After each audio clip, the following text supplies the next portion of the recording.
Buenas a todos los que están viendo este video.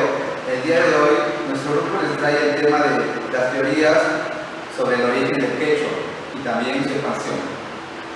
Para ello, los integrantes son Yolanda Córdoba, Vanessa Pinto, Alexa Castillo, Sofía Reyes y el que les habla, Jorge Paz. A continuación, le daré el pase a mi compañera Stephanie, quien les expondrá una breve introducción acerca del tema. La presente exposición tiene por objeto retratar las formas como se explicaba el avance del quechua en sus diversas fases de expansión. El quechua en sí es el idioma más hablado de América y el cuarto en número de usuarios a nivel continental. Con la llegada de los españoles, o con la llegada de los misioneros españoles, en la época de la conquista, el idioma dejó de expandirse más allá de los límites del parecido imperio. Existen varias hipótesis, cuales son amazónica, quiteña y costeña.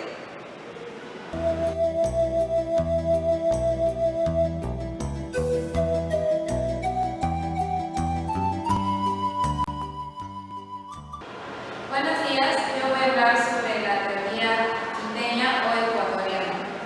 Está postulada por Tschudi, Behrendorff, Brinton y Luis Stark. Esta teoría no tiene asidero en la lingüística. Al final del siglo VIII existió en Quito una tradición según la cual los quiteños habrían sido conquistados por un pueblo de los países marítimos después del año 1000 de la era cristiana, y entonces introdujeron la lengua quechua. De este modo, la lengua habría sido introducida antes de la llegada de los incas. Sin embargo, la tesis del origen ecuatoriano presenta algunas dificultades, que es poder explicar las variedades peruanas a partir de los ecuatorianos, según el método comparativo utilizado por Parker y Torero. Las primeras son anteriores en el tiempo al surgimiento de las variedades quechuas andinas. Otra autora defensora del origen ecuatoriano, Luis Stark, sostiene que el quechua habría provenido del oriente ecuatoriano, que se difundió primeramente en la sierra del Ecuador y posteriormente en el sur. Para sustentar esta hipótesis, la autora se remite a un método de reconstrucción de la morfología de los dialectos ecuatorianos en la sierra.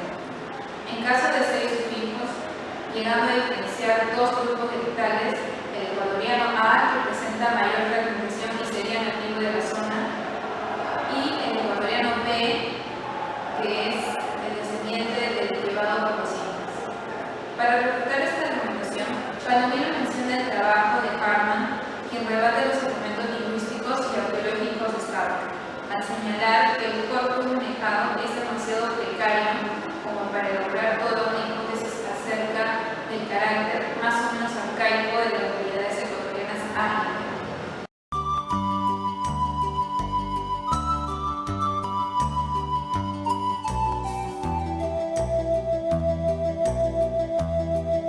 Buenos días, yo voy a exponer lo que viene a ser la teoría del quechua según Acosta.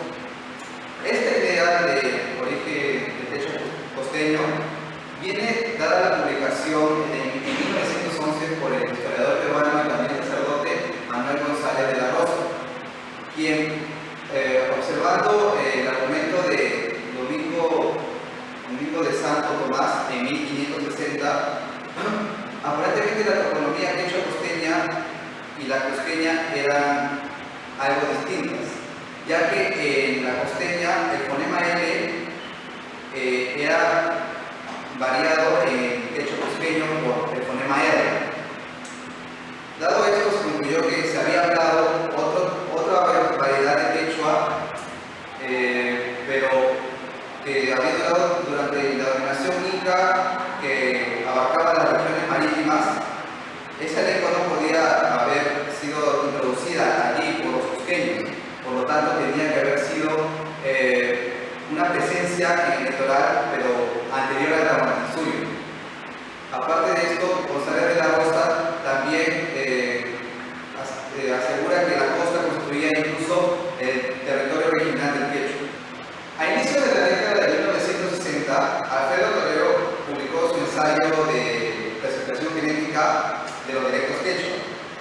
Este ensayo era atribuida a que el dialecto costeño cumplía un papel muy importante en la difusión del quechua, ya que mediante el comercio de larga distancia, el quechua yunga, en este caso, se habría propagado tanto hacia los Andes del norte como hacia la sierra meridional del Perú.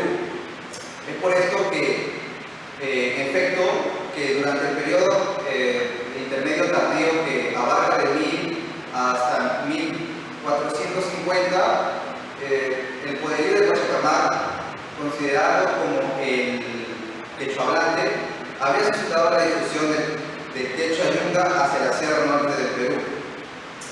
En particular la zona de Cajamarca y hacia la costa sur. En particular también podríamos mencionar el Valle de Chincha. Posteriormente, la actividad comercial que aquí residía, de tanto terrestre como marítima, los mercaderes chinchanos habían propagado esta lengua hacia Ecuador. Por un lado hacia Ayacucho y Cusco por otro lado. En esta última zona que mencioné, Cusco, el quechua se había transformado bajo la influencia de un sustrato aymara, ¿ya? Por lo que de tal lugar conocemos hoy como el dialecto cusqueño. Y también, según Torero, la difusión y prestigio de la variedad de variedad costeña había convencido a los incas que gobernaban en ese entonces a adoptar como idioma oficial esta lengua.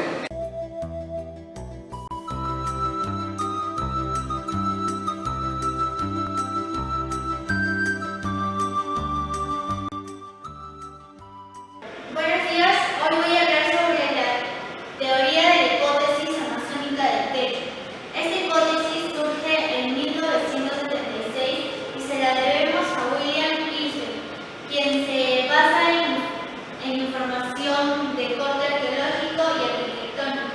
Esta teoría propone que el origen del quechua tiene un lugar en la ceja de selva, específicamente en las zonas comprendidas entre Chachapoyas y Macas, al norte del Perú, en Amazonas. Isbell intenta relacionar dos eventos culturales ocurridos en el espacio andino: la difusión de un estilo cerámico y la adaptación del cultivo del maíz en territorio propiamente andino. En ese aspecto hablaremos brevemente de ambos rasgos. La cerámica a la que se refiere el autor es la serie alfarera CB, que consiste en muelles de color rojo o marrón, con cuello de boca expandida, con un temperante muy grueso y escudillas subhemisféricas. Estas tienen acto de presencia en dicha zona al sur del país y fuertemente en la zona de Ica. El maíz y su cultivo tienen en las zonas mencionadas lugares propicios para el cultivo, asumiendo así que la aparición de estos cultivos en la zona sur y centroandina sería foránea. Ambos rasgos, como indica el autor comentado, son partes centrales de un sistema cultural, así como la lengua que acompañó a estas decisiones. La hipótesis teóricamente no parece errada, sin embargo, desde un principio encontró fuertes argumentos en contra. El primer problema relacionado con la cerámica es la datación. Según Isbell, esta cerámica surge en el horizonte temprano y su incursión en los Andes centrales sería hacia la segunda mitad del primer milenio de la era cristiana. Según otros autores, la datación de esta cerámica tiene lugar en el horizonte tardío. Estos problemas de datación se apoyan además en datos de corte lingüístico. Si se asume que el quechua viene de una zona amazónica y luego entra a la zona central andina, debería haber en esta zona una variedad de quechua con rasgos marcadamente arcaicos frente a la variedad central del quechua. Esto choca también con explicar la variedad central del quechua, lo cual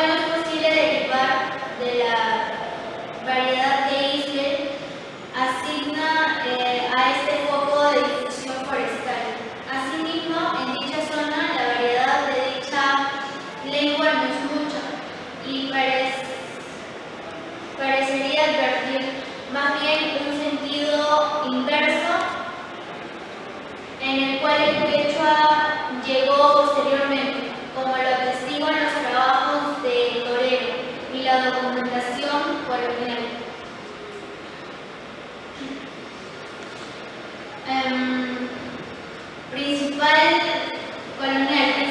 difusora de dicha lengua en la zona en cuestión. Sería así inexplicable la alta variación del quechua en la zona central y sur.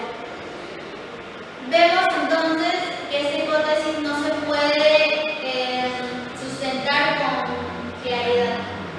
Gracias. Explicación de la quechua.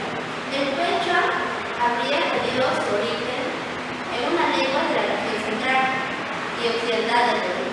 Este proto-lengua habría generado dos variantes a mediados de un milenio, de las cuales a su vez originaron los dos ramas de la familia que fueron extendiéndose y diversificándose a través del territorio andino en oleadas sucesivas, desplazándose y superponiéndose hacia el siglo XV. La llamada lengua general se convirtió en una importante lengua vehicular del antiguo Perú y fue adoptado como lengua oficial por el Estado queco. Esta variante fue la lengua más importante empleada para el catequesis de los indígenas durante la colonia. A inicios del siglo XX, el quechua sufrió un retroceso por el avance del español a través de la escolarización del medio rural.